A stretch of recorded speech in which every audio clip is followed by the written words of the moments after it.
Are you acting out narcissistic traits because you were raised in a narcissistic environment, or are you a narcissist? Well, as Dr. Parkin sums it up, a person's willingness to heal, recover, and devote themselves to an improved life and changed actions may be what ultimately separates true narcissists from trauma-associated narcissistic symptoms. You might be thinking that in fact you have caught yourself saying or doing things that seemed a little bit out of character for you. This might have gotten you worried, thinking that you might be a narcissist too. But don't worry, if you are wondering that and genuinely worried about it, chances are you are not a narcissist, because narcissists rarely ask that question. So how can you stop yourself from asking yourself if you are a narcissist, or panicking about becoming just like your narcissistic parents? From my experience, you have to observe the thoughts and remember that they are just that, thoughts. Do not let them be internalized. Do not start catastrophizing. Do not get obsessed with Googling it and generally studying about narcissism and symptoms. For example, the goal here is to help you overcome your trauma, not get into a vicious loop of self-pity and re-traumatization. Have you ever heard of narcissistic fleas? So sometimes being born into an environment that is absolutely wrecked will program us into acting in very strange ways. In several narcissistic abuse communities, this is known as narcissistic fleas, which can basically define an individual that is not a narcissist, but has been exposed to narcissism for a long period of time and may make an individual acquire narcissistic traits. So how do we gain awareness of our behaviors? And how do we know if we are acting out on narcissistic traits on the subconscious premise of self-preservation or self-sabotage? The first thing to know is the difference between the two. If you are still in an abusive situation, chances are that your fleas will dissipate once you escape. However, you must be patient with yourself. Once you do escape, it takes time to start looking at the world normally. And you'll start reacting almost as if you're guarded, both in what you hear and what you say. More importantly, give yourself love and kindness, and surround yourself with those that give you compassion. Instead of attempting to confront a narcissist, seek help.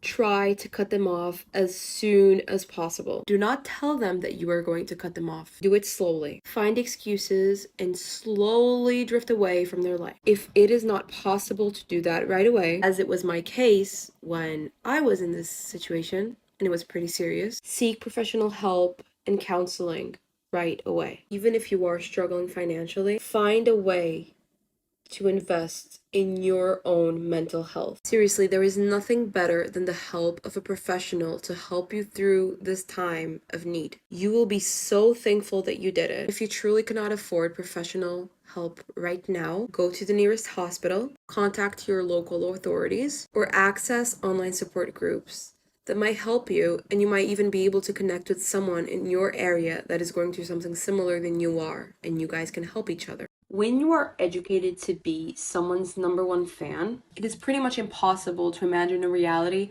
where they're going to deceive you. People say that it is not the idol's fault that you, as a fan, feel deceived. But what if the idol is your own mother, and trusting them wasn't a choice but more of a survival obligation? When reaching adulthood as a trauma survivor, it is quite typical to feel lost, inadequate, have difficulty fitting in, or relating to anyone. We can blame this on one specific thing: conditioning. According to the Oxford Dictionary, conditioning is the process of training or accustoming a human being or an animal to behave a certain way or accept certain circumstances. This is exactly what happens when you are raised in an unhealthy environment. You learn to accept things that aren't quite normal as normal because they are normal to you.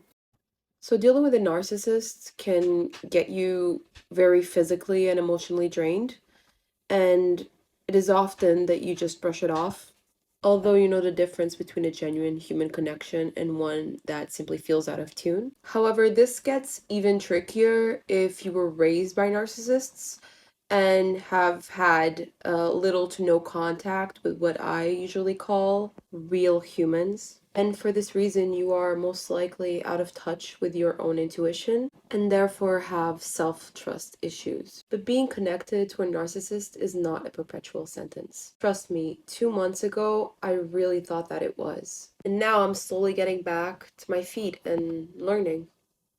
There is nothing more important than developing our critical thinking and our intuition. That is the way that we can reassure ourselves that we are dealing with people that are healthy for us. If we have a feeling that someone might be narcissistic, then we're probably right about that and we should stay away from them. Usually, narcissists do not make you feel good about you at a core level. They might make you feel superficially good about yourself, but deep down, you have a feeling that something is off more often than not. When you spend years with an abuser, it's easy to underestimate the severity of what you just went through. You stayed alive for so long, but then you look at yourself in the mirror and sometimes you forget how you even got to where you are. How did you survive? How did you make it? How are you still alive? You give them all the credit. You do not dare to tell yourself the truth of the matter. But I will tell you the truth. The truth is that you most likely raised yourself. You did it out of sheer nature, not nurtured. Nurture did nothing to you except to provide you with years of trauma and many, many self-doubts. It wasn't her or him or them that brought you up. It wasn't them that got you to look for your own support group and give you the validation you needed to actually move on. That was all you, so thank, appreciate, and love that person. The problem with narcissists having children is that once they have a child, or more than one, they see that child as their personal investment. Someone that will always validate them, make them feel special, and ultimately become their parent.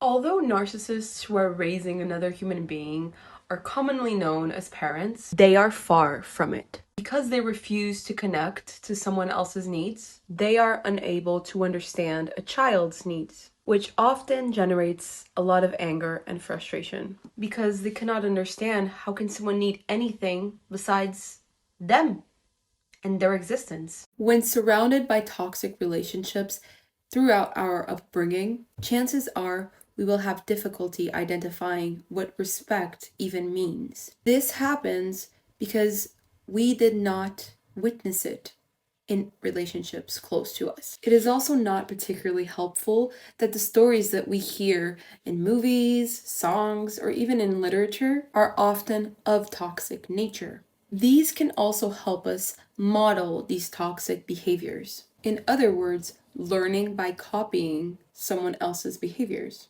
Narcissists rarely use one manipulation tactic, they use multiple ones. That is the biggest difference between normal human capacity of being a little bit manipulative once in a while and a narcissist's capacity for manipulation. Non-narcissistic people can use manipulation tactics, however, more often than not, is not to provoke harm to the other person, while a narcissist feels no remorse whatsoever in manipulating you. In fact, they feel pleasure in doing so. So the big question is, how can you reprogram your idea of what love is while reframing your expectations of what you want in a relationship? In my opinion, the keyword is always awareness. Have you ever wondered why you always have the tendency to attract emotionally unavailable and inconsistent people in your life? Well, this is due to conditioning. Conditioning will make a child perceive toxicity as something normal. This can later reveal itself as an adult who has difficulty making genuine, real connections. Empathetic people are especially at risk when it comes to unconditional love, because what happens is that empathetic people often lack boundaries. This puts empaths especially at risk because they are offering love without the boundaries, which means often unconsciously neglecting one's personal needs, exhausting oneself emotionally while actively working to meet all of the other person's requirements and expectations. What is socially known as toxic love is actually abuse. A search on Google can give us an idea of what toxic love actually means. One of my favorite definitions of what toxic love is goes as follows. A toxic love relationship occurs when one or both people in a relationship are prioritizing love over certain core components, such as respect, trust, and affection. Unconditional love requires reciprocity. Loving unconditionally means putting your heart at stake, offering without expecting anything in return, and sometimes sacrificing personal benefit for the sake of someone else's well being. Unconditional love is also not based on a person's worthiness. Therefore, if you do not receive it back, it says more about the other person than it does about you. So this is my most important advice in how to deal with a narcissist once you have unmasked them. Number one, do not give them ammunition. Do not take them at face value. Do not try to explain or justify yourself. Do not minimize their outrageous behavior. Do not expect them to own their part. Do not try to beat them at their own game. Do not expect loyalty. Do not personalize what they do. Never expect empathy, and do not underestimate the power of narcissism. This last one is especially important to keep in mind at all times.